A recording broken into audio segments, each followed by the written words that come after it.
and sisters, welcome to the studio of the Sabbath School Department of the General Conference. Queridos hermanos y hermanas, bienvenidos en el estudio de la Escuela Sabática en la Asociación General.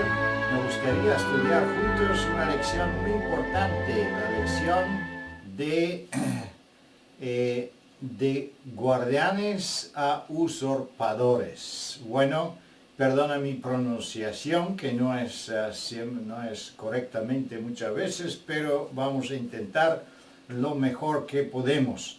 La lección es muy interesante y tiene mucha información. Queremos empezar con una oración en silencio.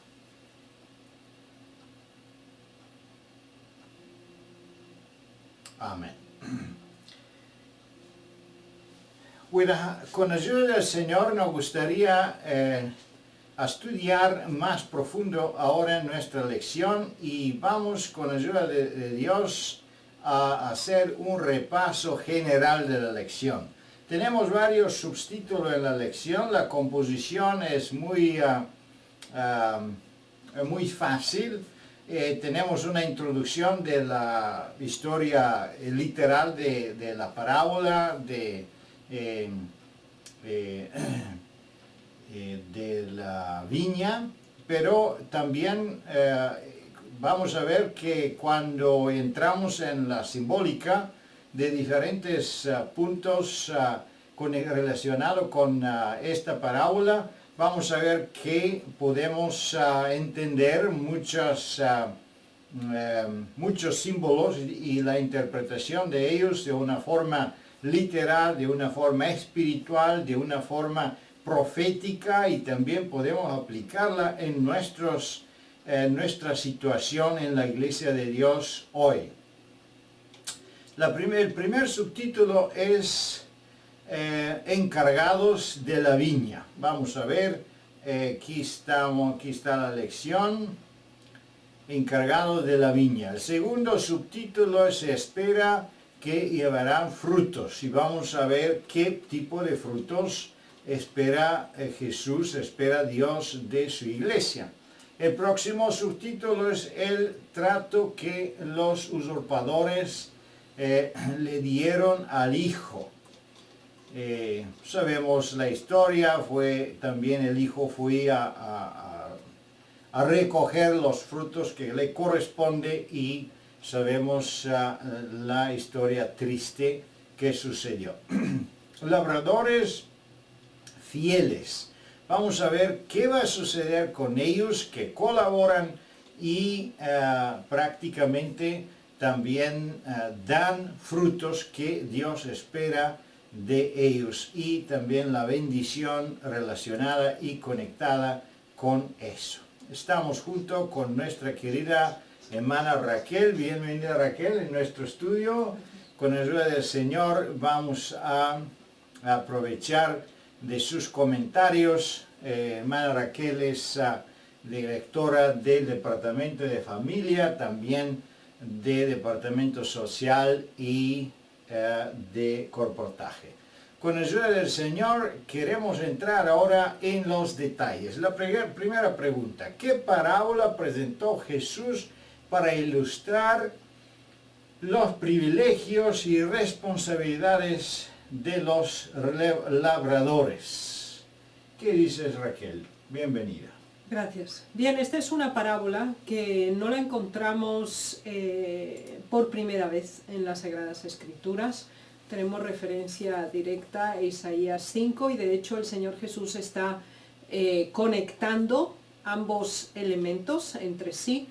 Y es fundamental que como maestros de la escuela sabática tengamos en cuenta tres niveles fundamentales al considerar esta parábola. Uno es el netamente literal, es decir, cada uno de los conceptos y de los elementos que la componen tienen que estar claramente percibidos. Tiene que haber una comprensión clara, porque hay continentes completos, por ejemplo, o áreas geográficas específicas que no saben lo que es un viñedo o nunca han visto una viña, y mucho menos conocen en qué consiste toda la elaboración. Así que el aspecto literal de comprensión es muy significativo.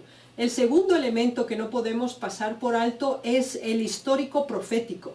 Es decir, esta parábola tiene un momento histórico específico y una proyección profética significativa, no solo en el momento del pasado de Israel, no solo en el momento presencial de Jesús, sino también tiene su proyección al futuro. Y el tercer elemento muy significativo que debemos ir presentándolo paralelamente con los dos anteriores se refiere a la aplicación personal y al momento situacional de nuestra iglesia aquí y ahora.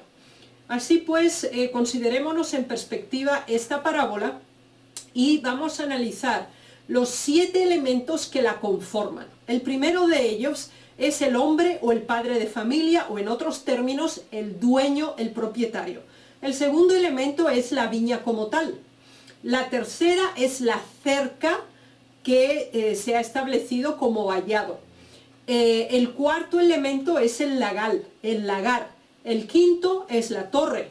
El sexto son los arrendatarios o los labradores que la van a llevar a su máxima producción, teóricamente. Y el séptimo elemento es la rendición de cuentas. Bien, cuando ya hemos entendido estos elementos, debemos tener claro que hay un propietario, hay un dueño, que procede a preparar un terreno específico que estaba baldío, que era improductivo, y ahora lo prepara a cabalidad de tal manera que planta una viña. Es un viñedo completo que se conforma de distintas plantas.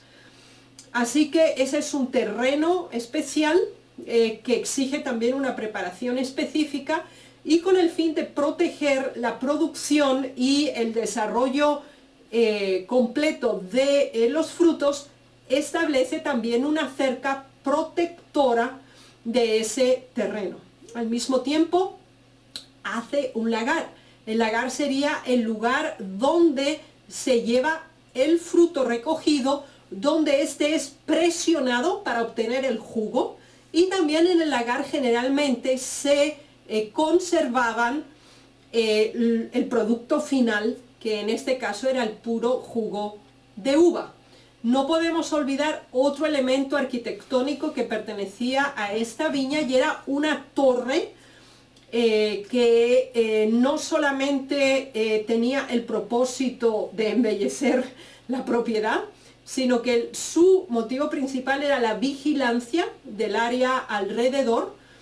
Y ahora tenemos también a las personas que van a trabajarla y deben llevarla a su máxima producción y deben alcanzar la mayor eficiencia en el trabajo que van a hacer, y que posteriormente deberían rendir cuentas. Bien, vayamos ahora al elemento de significación. Se nos dice claramente en la nota los elementos posteriores. Muy bien, muchas gracias. Sí me gustaría poner más atención en el testimonio, que habla prácticamente exactamente de los símbolos y del significado de eso. El testimonio dice que la parábola del Señor de la viña representa a Dios, la viña, la nación judía, el valado, la ley divina que la protegía. La torre era un símbolo del templo, y es muy interesante que todos esos elementos prácticamente existen también hoy día, porque el pueblo de Dios en ese tiempo fue Israel, la nación judaica, pero hoy día tenemos el Israel espiritual, que es el pueblo de Dios, que es la iglesia de Dios. Entonces, aplicando actualmente esta parábola, estamos hablando de nuestra iglesia, estamos hablando de la iglesia de Dios. Y también debemos entender que exactamente por eso existe el adventismo y la reforma. ¿Por qué? Por la cerca, por esa protección que es el símbolo de la ley de Dios, que no fue reformado por los otros reformadores, y se reformó primero cuando surge el adventismo, se restauró el punto del sábado y los otros puntos que están conexionados con la ley de Dios. También tenemos la torre o el templo y sabemos que eso tiene un significado muy grande relacionado con el juicio de Dios, porque eso es también la doctrina del juicio que tiene que ver con el templo celestial, tiene que ver con el servicio en el templo celestial. Entonces esa parábola prácticamente ilustra también la doctrina completa relacionada con el plan de salvación. Con la ayuda del Señor vamos a seguir ahora en la segunda pregunta. Y segunda pregunta es muy interesante, estamos hablando ya de los frutos. ¿Qué era que normalmente se esperaba de un viñedo después de un periodo de tiempo y cuidado? Gracias.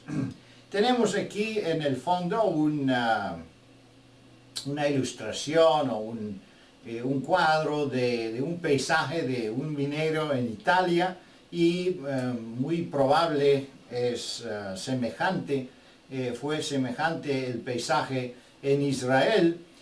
Pero ¿cómo vamos a ver ahora de qué tipo de frutos espera nuestro Señor, Raquel?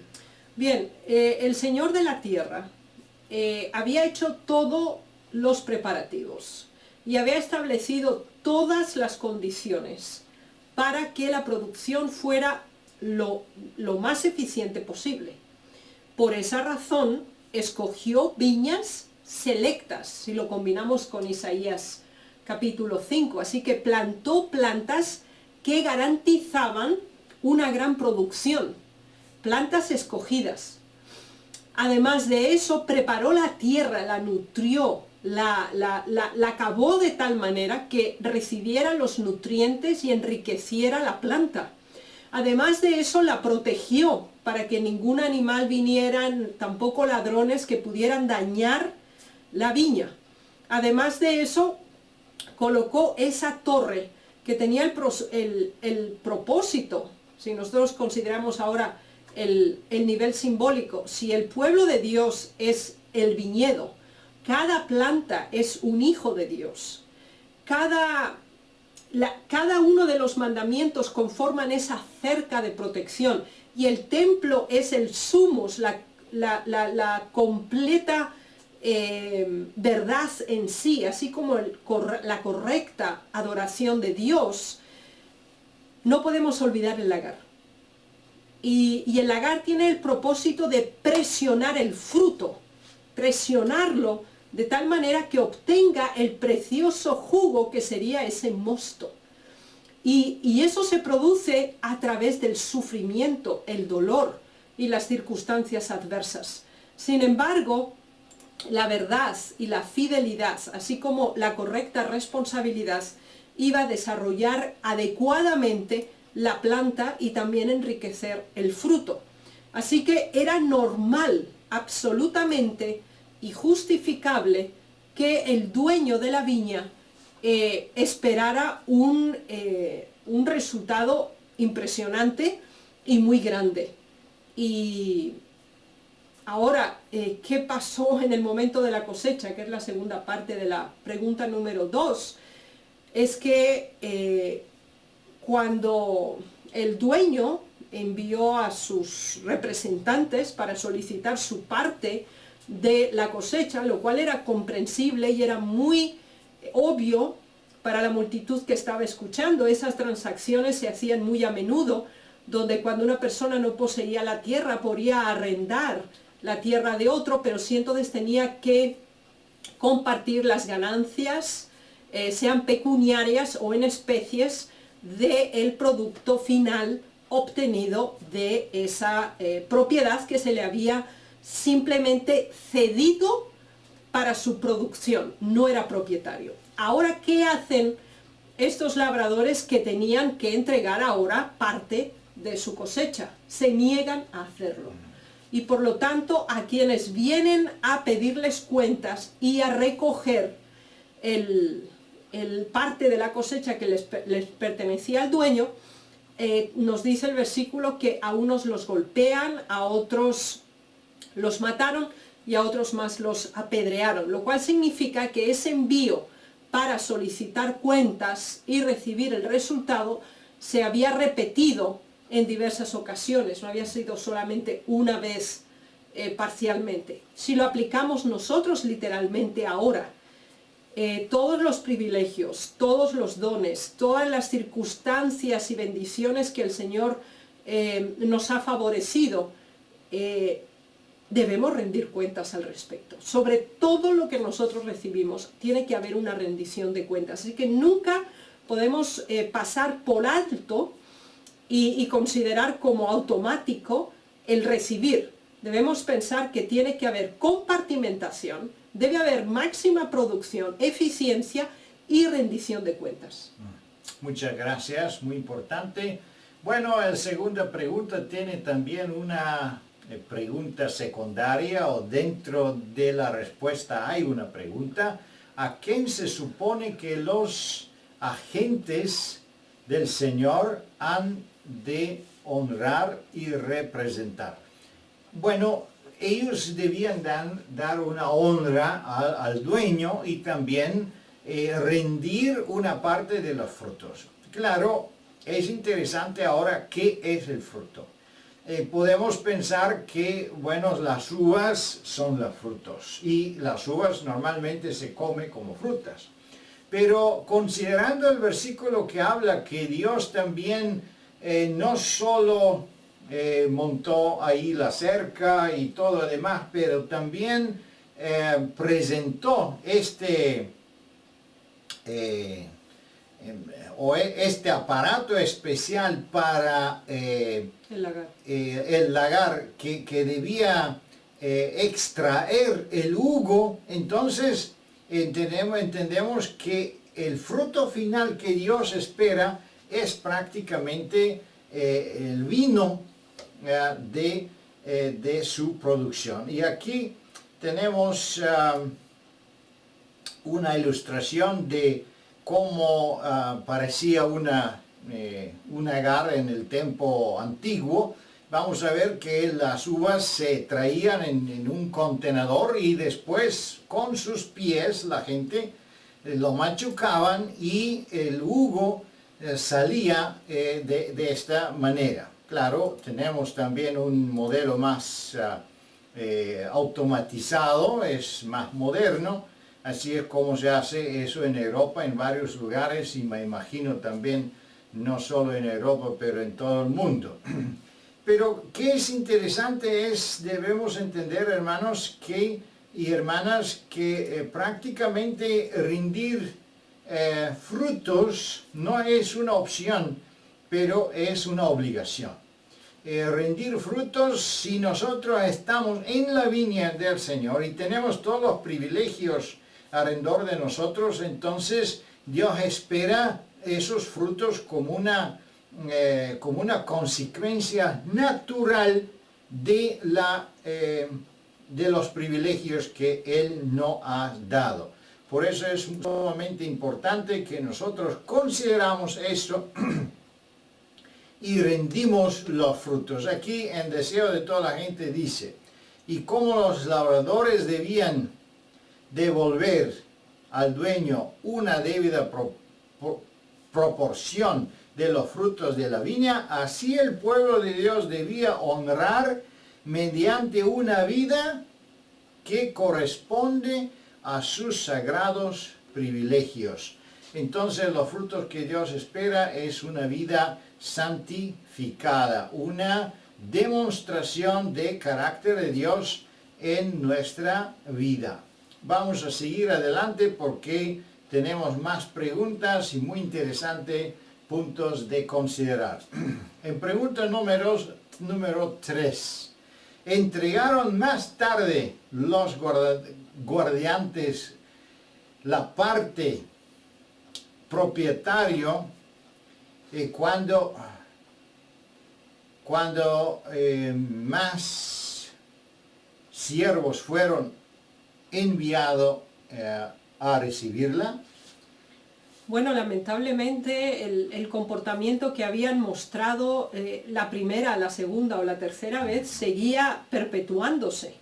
El Señor envió de nuevo otros siervos y envió en mayor cantidad. Y esto es interesante, porque no cesó la preocupación del dueño por recordar y rememorar a estos labradores que ellos no eran los propietarios, que él estaba exigiendo un derecho que le correspondía y con el cual ya habían hecho un contrato de esas características.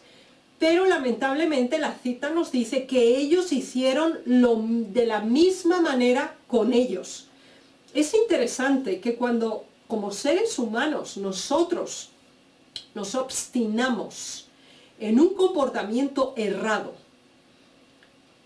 la automática consecuencia es la repetición y la reiteración de ese mismo comportamiento una vez tras otra. Y de hecho, cuando nosotros aplicamos el aspecto histórico de esta parábola, nos damos cuenta que los profetas que el Señor había enviado a su pueblo vez tras vez eran o estaban representados por esos siervos. Así que el Señor no envió una vez un mensajero para amonestar o advertir de la condición del pueblo, sino que lo hizo reiteradamente, repetitivamente y sucesivamente. Espiritualmente es lo mismo.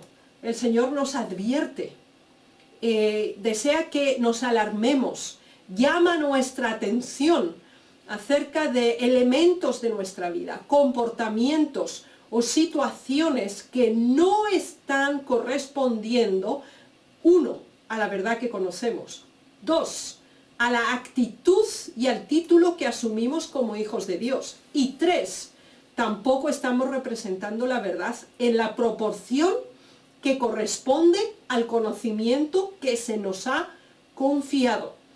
¿Qué ocurre? Cuando nosotros despreciamos las amonestaciones de Dios, que vienen a través de la providencia, que vienen a través de las circunstancias que acontecen en nuestra vida que encienden la alarma en nosotros, a través del Espíritu Santo que habla en nuestras conciencias, a través de las Sagradas Escrituras, a través del Espíritu de profecía, a través de otros hermanos que vienen y nos hacen ver errores que hemos cometido. Si nosotros perseveramos en el mal hacer, nos obstinamos en una actitud incorrecta, estamos introduciéndonos en un descenso hacia la autocondenación y destrucción. Muchas gracias. Es interesante que también podemos hacer un paralelo en nuestra vida, porque entrando en la parábola debemos entender quién es la viña. La viña es la iglesia de Dios. Hoy día nosotros somos esta viña. Bueno, ¿quién son los trabajadores? Los trabajadores son los empleados en nuestra obra, son los pastores, dirigentes, y por eso tenemos también esa escuela sabática para los pastores. Y los empleados, esos que son los profesores, los enseñadores en el pueblo de Dios. ¿Y quién son los mensajeros? Los mensajeros son los profetas en el Antiguo Testamento que Dios envió diciendo, mira, Dios quiere una santidad, un carácter, tiene que seguir fielmente guardar el sábado, bueno, y recordaban todos los detalles que Dios requería de su pueblo y la santidad que Él esperaba. En el último momento, cuando en nuestra vida hoy, el profeta de Dios son los testimonios de hermana White, eso es espíritu de profecía. ¿Y qué sucede? De la misma forma como fueron combatidos, matados y rechazados los siervos del dueño, así la misma forma hoy día podemos ver una actitud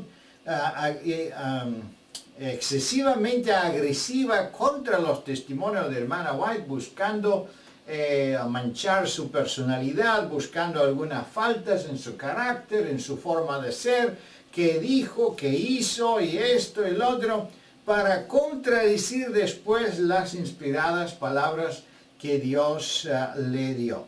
Y debemos entender que los profetas, también el Antiguo Testamento, tenían su vida privada, tenían sus errores personales también, que no les descualificó a ser y continuar a ser los profetas de Dios en instrumentos en sus manos. Pero seguimos nuestra lección, queridos hermanos y hermanas, porque es muy interesante. Vamos a ver ahora pregunta número 4. ¿Qué pasó cuando el dueño divino de la viña envió a su representante más noble, su hijo? Tenemos aquí una graduación de importancia. Primero mandó a algunos de sus siervos. Después mandó más de sus siervos, pensando, bueno, quizá fue un malentendido, quizá no se expresaron bien, quizá no sabemos las razones. Pero vamos a ver, ahora vamos a enviar un embajador especial, es el hijo. Sabemos que cuando un país a otro hace visitas, una cosa es cuando viene el embajador, otra cosa es cuando viene algunos del gobierno, pero otra es cuando viene el presidente mismo, el representante oficial del país. Es la máxima autoridad, y eso es que sucede en ese caso. Dios envió su hijo. ¿Y qué fue el resultado, Raquel? Bueno, el resultado fue pues el más triste que nos podemos imaginar, porque cuando vieron al hijo, el cual sabían que era el heredero, ellos hicieron una reflexión y dijeron, bueno, si hemos eliminado a los otros, que eran solo siervos, más justificación tiene que nosotros eliminemos al que realmente es el dueño, al que una vez va a recibirlo como propietario completo. Así que también procedieron como lo habían hecho anteriormente. Así que lo echaron fuera de la viña y le mataron. Hermanos, es tan impresionante esta parábola, porque es una prueba del amor de Dios. Es tan infinita su misericordia, su bondad, su paciencia y benevolencia con cada uno de nosotros. El Señor nos amonesta, nos advierte, vez tras vez, y cada vez con mayor intensidad, con más muestras, con más momentos de situaciones en que nos damos cuenta que realmente se exige un cambio de actitud y que tiene que cambiar nuestro modo de comportamiento.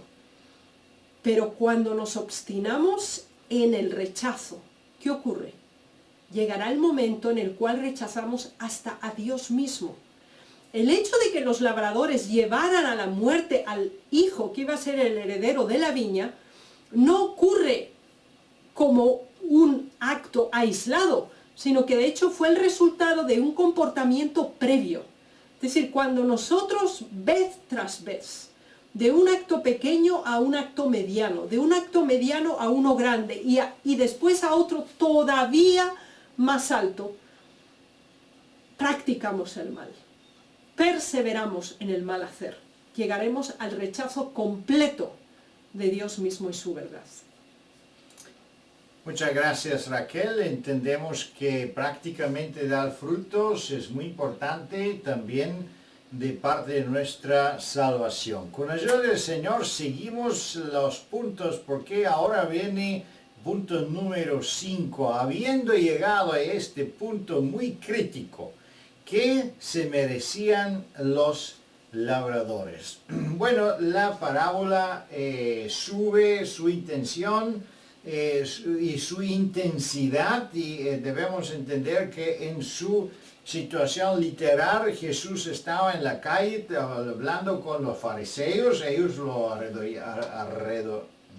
rodearon, bueno, perdón. Entonces, él presentando esa parábola no fue como las otras parábolas que el pueblo no entendía, pero eso fue una parábola bastante abierta, bastante clara, así que los fariseos entendieron muy bien de qué estaba hablando, porque eso fue una parábola que no viene por ahora, es una parábola de Isaías, que fue de la palabra de Dios y fue bien conocida para los fariseos. Bueno, ellos entendían que ellos son esta viña. Entonces Dios dijo, ¿qué va a hacer Dios ahora con los trabajadores, con los siervos? Entendemos que en esa parábola, bueno, los siervos fueron los fariseos. Y los fariseos entendieron que eso, él habla de ellos, son los sacerdotes, son los líderes del pueblo. Entonces Dios le preguntó, ¿y qué va a hacer ahora? ¿Qué va a hacer ahora Dios con sus siervos? Entendemos que, bueno, la respuesta debía venir de parte de ellos. ¿Qué dice Raquel?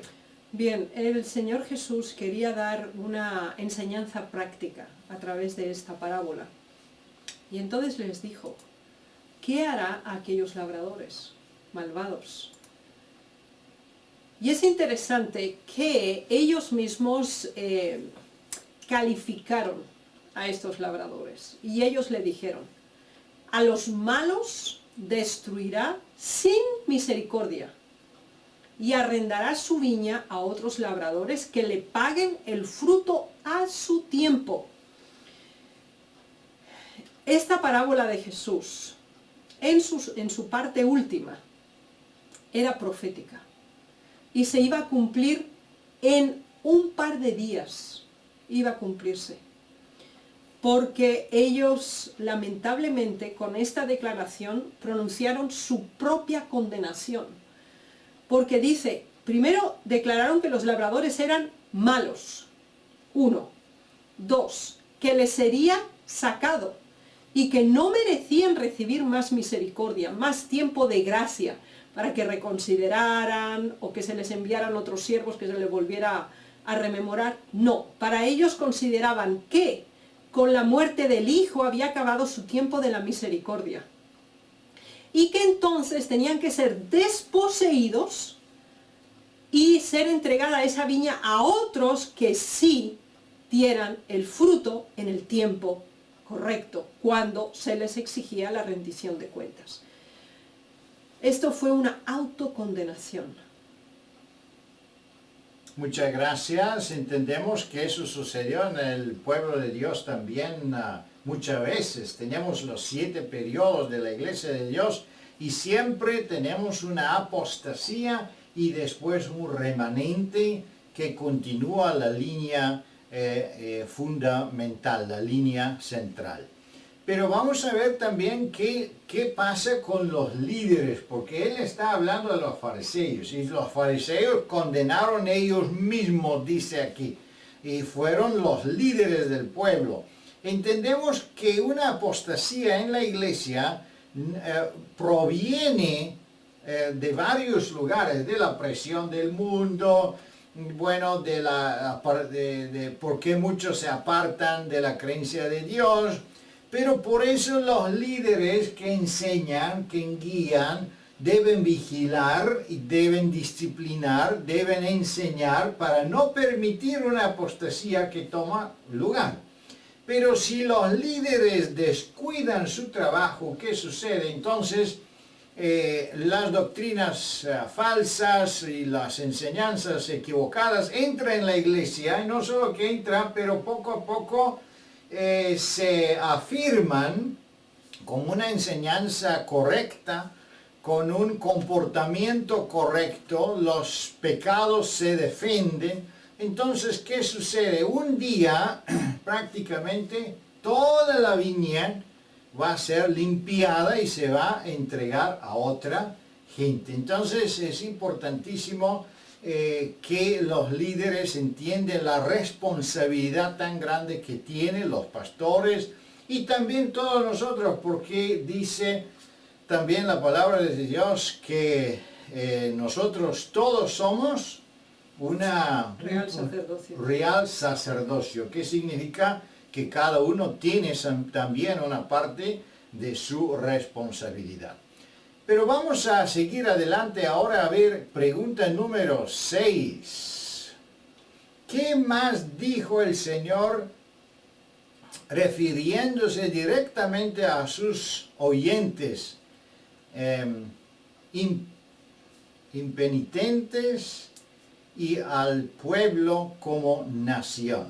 ¿Qué dices, Raquel? Pregunta número 6. Bueno, ellos se dieron cuenta. Ellos se dieron cuenta en este momento que el mensaje era para ellos y que ellos habían tal cual pronunciado el juicio sobre ellos mismos. Y ahora todavía hay una extensión más específica de esto mismo cuando el Señor habla del siervo malo. Y él declara: mi Señor se tarda en venir, golpea a sus consiervos, come, bebe, tiene un comportamiento indigno, no da razón de su mayordomía y se conduce como si fuera el propietario de los dones que se les han confiado para su administración. Y no vive ni a la altura de la verdad que conoce y mucho menos de acuerdo al tiempo profético histórico en el cual vive. De esa manera, el Señor presentó con claridad al pueblo de Dios en aquel entonces y lo presenta hoy a nosotros el mismo mensaje. Ninguno de nosotros es imprescindible. Dios puede hacer la obra con o sin nosotros. Sin embargo, nos da el privilegio de ser participantes, coactuantes en el plan de salvación. Ahora bien, exige que los frutos correspondan a la verdad que nos ha confiado y que nuestra vida represente la verdad que también anunciamos. Y la vida la orientemos de acuerdo al momento histórico profético en el cual vivimos, sin olvidar que debemos rendir cuentas. Muchas gracias. Consideramos un poco el testimonio, aquí, Palabra de Vida del Gran Maestro, página 238. Solo las primeras líneas en este momento. Cristo podía haber impedido la condenación de la nación judía si el pueblo lo había recibido. Pero la envidia y los celos hicieron implacables a los hijos de Israel. Es interesante, queridos hermanos y hermanas, qué importante es prácticamente rendir frutos. Porque si nosotros recibimos vamos a hacer un mensaje que nos reprende de parte de Dios y lo rechazamos. Recibimos segundo mensaje reprendente, lo rechazamos. Y finalmente rechazamos ¿a quién? Finalmente rechazamos a Jesús. Es claro que nosotros de ninguna manera compramos la salvación con nuestros frutos e intercambiamos salvación con frutos. De ninguna manera. La salvación es algo mucho más precioso que cualquier fruto que nosotros podemos rendir. Pero en lo mismo momento cuando Jesús está obrando como nuestro Salvador, como nuestro sustituto, como nuestro representante, como nuestro sacerdote, como nuestro abogado. En lo mismo este tiempo, Él también envía su Espíritu Santo para que obra en nosotros. Y si nosotros rechazamos el Espíritu Santo y no rendimos los frutos, prácticamente nosotros rechazamos a Jesús, rechazamos la salvación. Entendemos que esa parábola es fundamental entender no solo su punto de vista profético, eclesiástico, pero también de punto de vista soterológico en el plan de salvación. Y ahora vamos a la pregunta número 7, que es la pregunta más agradable en esta lección, que está conectada con también los beneficios de que vamos a recibir todos aquellos que trabajan en la viña del Señor. Sobre el cimiento santo edifica todo siervo bueno y fiel. ¿Sobre qué cimiento santo edifica todo siervo bueno y fiel? ¿Con qué parábola maravillosa van a ser bienvenidos en el reino de su Señor?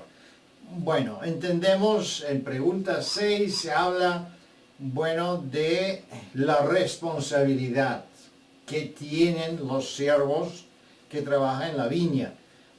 En la pregunta 7 tenemos que ver también los beneficios o la bendición que van a recibir ellos que obraron, trabajaron en la viña y también rindieron los frutos que se esperaban de ellos. Bueno, aquí se nos presentan 3 citas que de hecho se coordinan entre sí y nos ofrecen un gran mensaje significativo para nosotros hoy en nuestro tiempo presente. El primero de ellos nos habla de cuál debe ser el fundamento, sobre quién debemos edificar nuestra vida religiosa, nuestra vida de fe. Debe ser Cristo, nadie más y ningún otro. ¿Por qué razón?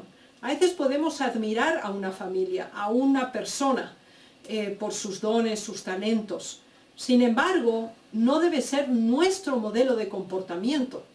Debemos tener como único aquel que nos creó y nos salvó, de manera que podamos desarrollar su imagen en nuestra vida. El segundo elemento significativo es que debemos tener la clara comprensión de que cada uno de nosotros somos una planta de viña en ese gran viñedo que es el pueblo de Dios. Y cada uno de nosotros debe vivir a la altura de la verdad que ha conocido y de la verdad que se le ha confiado y de las bendiciones que goza. Y como tercer elemento altamente importante es la necesidad del servicio, de la eficiencia en compartir aquello que conocemos, porque se nos dice como una bienaventuranza al siervo fiel y prudente es aquel que da de comer a su debido tiempo y administra las verdades recibidas a través de la compartición y de la distribución a otros. Muchas gracias, queridos hermanos y hermanas. No solo los líderes de la iglesia tienen responsabilidad, y no solo los líderes de la iglesia también pueden recibir estos beneficios, la vida eterna, las estrellas en sus coronas y todas las promesas que Dios nos está ofreciendo. En contrario, todos nosotros, todos los miembros de la iglesia debe colaborar, y la iglesia tiene ese deber muy importante, no solo intentar predicar a otros y ganar más almas, pero también intentar enseñar a los miembros que tenemos para que cada uno pueda crecer y rendir frutos. Los departamentos de nuestras iglesias deben funcionar y involucrando, si es posible, toda la membresía en colaboración. Y eso es sumamente importante para que nosotros podamos aprender benevolencia, podemos aprender trabajar juntos, podemos también filtrar y perpolir y perfeccionar nuestros caracteres.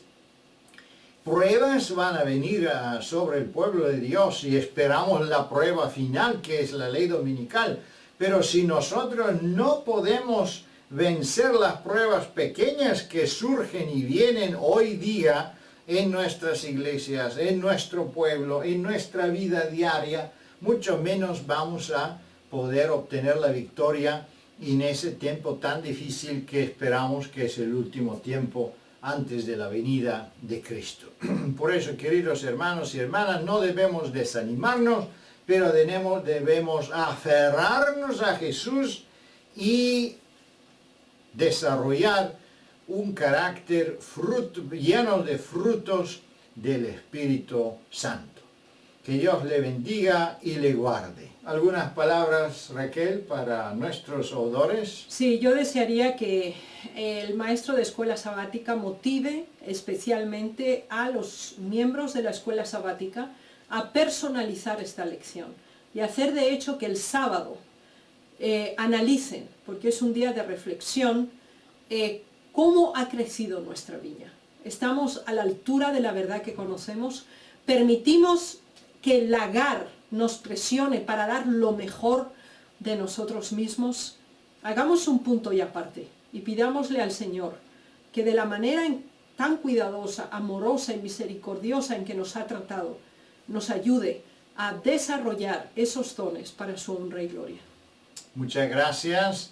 Dios le bendiga, queridos hermanos y hermanas, y un feliz sábado. Amén.